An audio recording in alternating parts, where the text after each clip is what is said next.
Assalomu alaykum, hurmatli kanal obunachilari. Bizni uzoq yaqindan kuzatib borayotgan do'stlar. Mana kecha Beshkek shahridan bir video qilib borgandim. Bugun ya'ni Issiqko'ldamiz, Cho'lpon-ota degan joyda, ya'ni Beshkekdan bir 4 soatlik yo'l masofasi uzoqdamiz, ya'ni 300 kilometr bo'lsa kerak adashmasam. Yengil mashinada keldik. Sprinterda keldik to'g'rirog'i.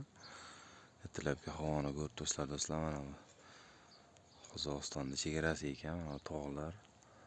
Bu tomonni ko'rsalaring, bu taraf ko'l, mana sizlarga qanchalik ko'rinyapti do'stlar.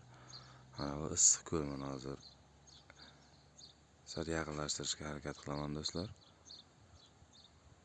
Mana shu mashinalar o'tyapti, mashinalar orqa tomoni ko'l, mana shu ko'm-ko'k bo'lib turgan mana shu Issiqko'l dam olish maskani. O'zi turistlar hozirdan kelishni boshladi bu yerga.